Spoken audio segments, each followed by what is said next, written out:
वन्दे ब्रह्मपुराधिपं श्रीसहजा नन्दं च मूलाक्षरम्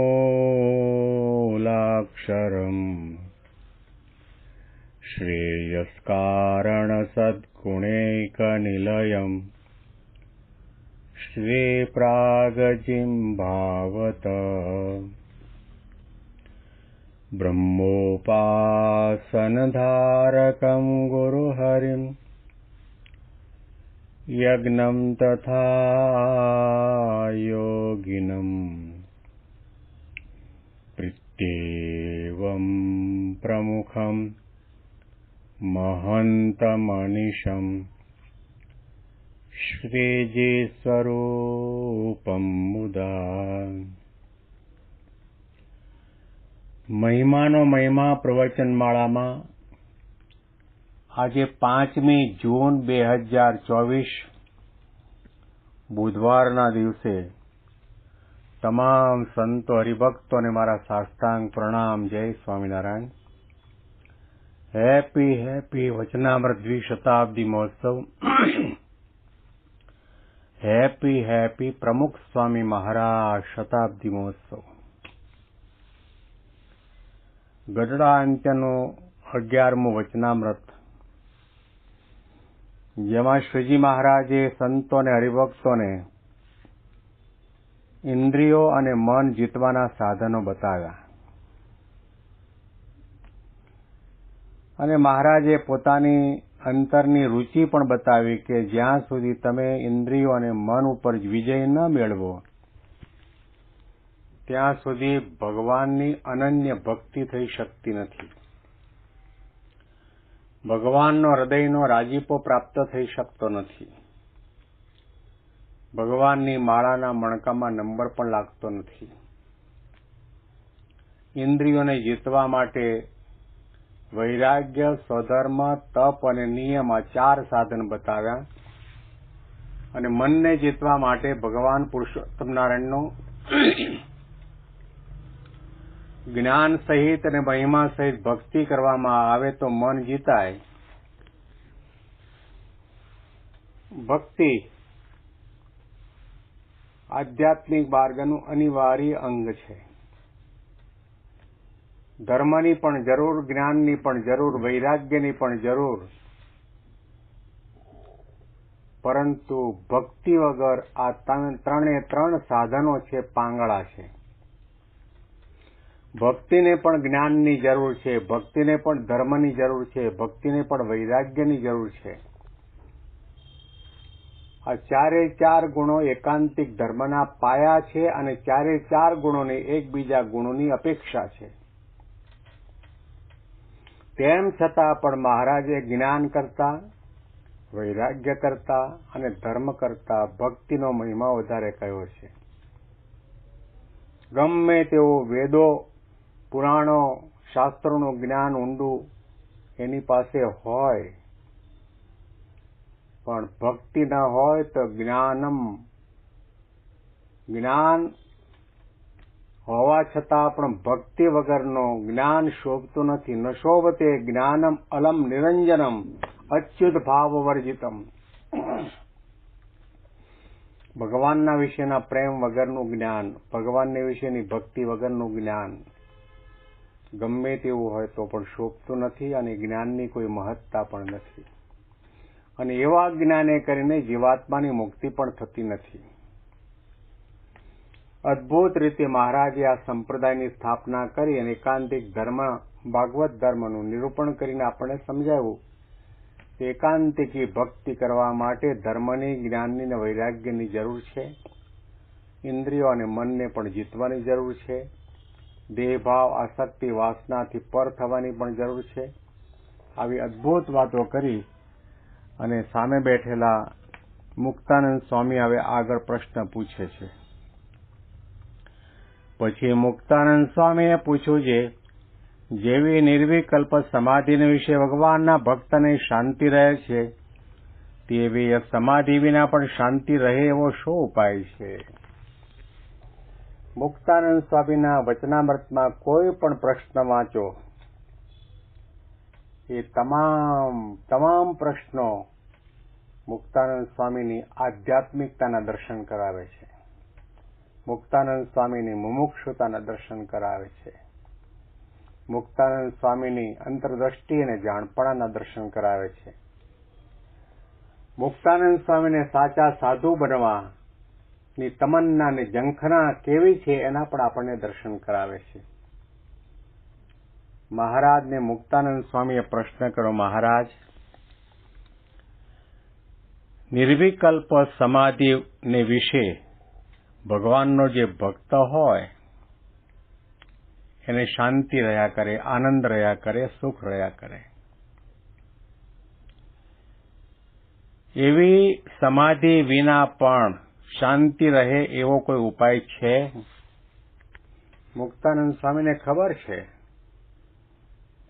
નિર્વિકલ્પ સમાધિ અવસ્થા સુધી પહોંચવું લોઢાના ચણા ચાવવા જેવી બાબત છે, ખાંડાના ધાર ઉપર ચાલવા જેવું કઠણ છે.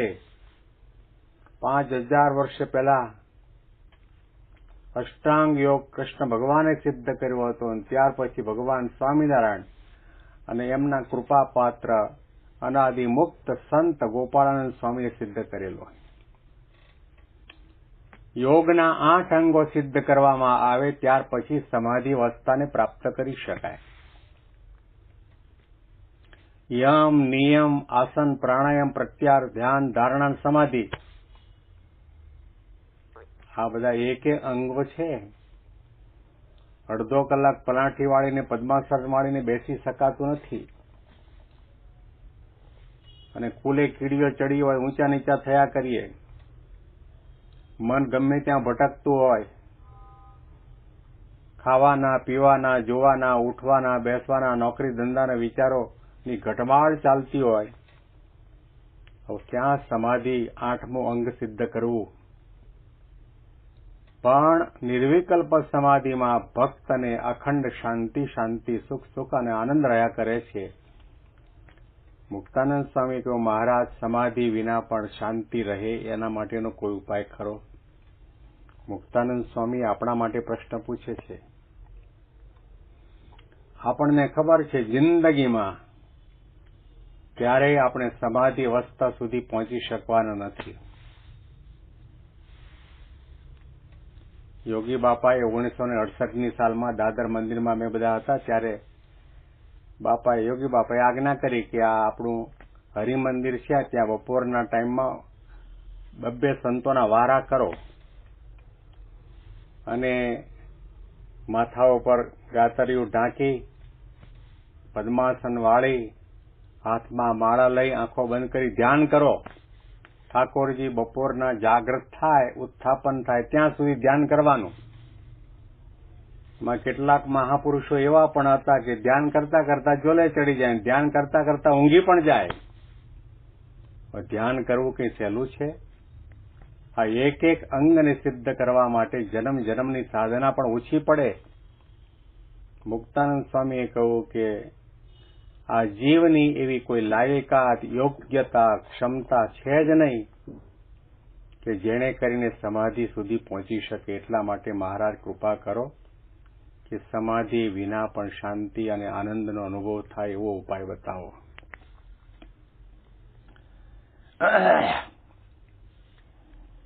પછી મુક્તાનંદ સ્વામીએ પૂછ્યું છે, જેવી નિર્વિકલ્પ સમાધિને વિશે ભગવાનના ભક્તને શાંતિ રહે છે તેવી સમાધિ વિના પણ શાંતિ રહે એવો શો ઉપાય છે?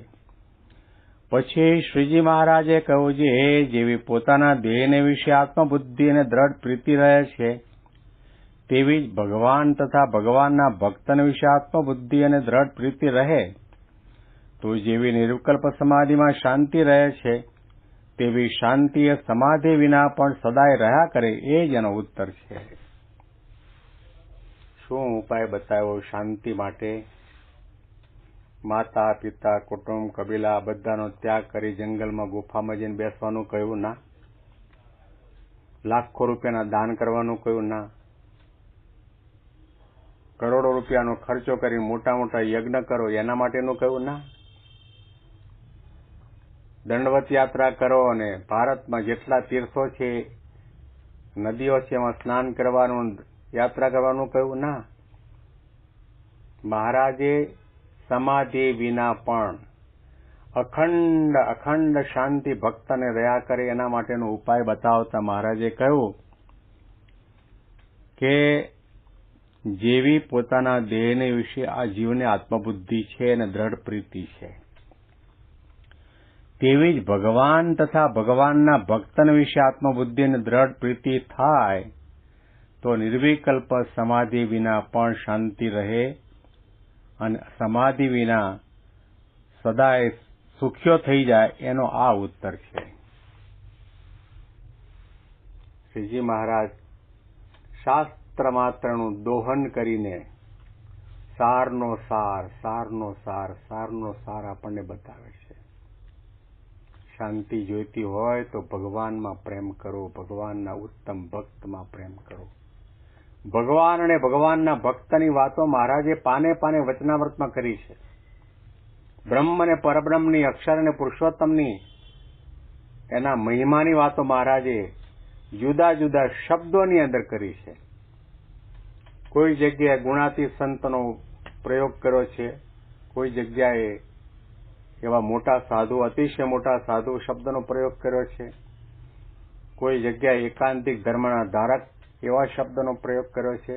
જ્યાં જ્યાં યોગીજી મહારાજે શરૂઆતમાં વચનામૃતની પ્રસ્તાવનાના આશીર્વાદમાં લખ્યું છે કે જ્યાં જ્યાં મહારાજે વચનામૃતમાં ભગવાન અને ભગવાનના ભક્તની વાત કરી છે, એ ભક્ત એટલે અનાદિ અક્ષર બ્રહ્મ ગુણાતીતાનંદ સ્વામીની વાત આવી છે. ભગવાનમાં પ્રેમ કરો અને ભગવાનમાં પ્રેમ કરાવી શકે, આપણી વાસના ટાળી બાળી શકે, આપણને બ્રહ્મરૂપ કરી શકે, આપણને ભગવાન પુરુષોત્તમ નારાયણનો અનન્ય નિશ્ચય દ્રઢ કરાવી શકે એવા ગુણાતીત સંતમાં પ્રીતિ કરો. અને એટલા માટે તો મહારાજે ભાગવતના 11મા સ્કંદનો શ્લોક ટાંકીને વાત કરી છે. યસ્યાત્મબુદ્ધિ કુણપે ત્રિધાતુકે સ્વધિ કલત્રાદિષુ ભૌમ ઇજ્યતિ યતીર્થ બુદ્ધિ સલિલેન કરીચિત જનિષ્વભિજ્ઞેષુ સ એવ ગોખર. જેવી આપણને દેહની અંદર આત્મબુદ્ધિ છે, એવી આત્મબુદ્ધિ તમને ભગવાનના પરમ એકાંતિક ગુણાતીત સંતમાં નથી થઈ તો તમે ગધેડા જેવા છો. કપાળમાં તિલક ચાંદલો હોય તો પણ ગધેડા, ગળામાં કંઠી હોય, રુદ્રાક્ષની માળા પહેરી હોય તો પણ ગધેડા. આ કોના શબ્દો છે? વ્યાસ ભગવાનના શબ્દો છે. શ્રીજી મહારાજ પોતે આનો ઉલ્લેખ કરીને કહે છે, ભગવા કપડાં પહેર્યા હોય પરંતુ ગુણાતીત સંતમાં પ્રીતિ નથી કરી, હેત નથી કર્યું, એમાં સદભાવ નથી થયો, નિર્દોષ બુદ્ધિ નથી થઈ, દિવ્ય ભાવ નથી થયો તો તમે ગધેડા. વ્યાસપીઠ ઉપર બેસી મોટા વિદ્વતા પ્રાપ્ત કરીને હજારો માણસોની વચ્ચે ભાગવત, ગીતા, ઉપનિષદ, સત્સંગી જીવન કે હરિલીલા અમૃત કે હરિલીલા કલ્પતરૂ ગ્રંથની પારણ કરતા હોય અને લોકો વાહ વાહ કરતા હોય તો પણ જો તમને ભગવાનના પરમ એકાંતિક સંતમાં પ્રીતિ નથી થઈ તો તમે ગધેડા. હૈયું હલબલાવી નાખે, હૃદયના કમાડ ખોલી નાખે એવી પ્રકારના શબ્દો મહારાજે વાપર્યા છે. યસ્યાત્મ બુદ્ધિ કુણપે ત્રિધાતુ કે. આ આપણું શરીર કેવું છે? ત્રિધાતુ છે. રુધિર, માંસ ને હાડકાથી બનેલું શરીર છે.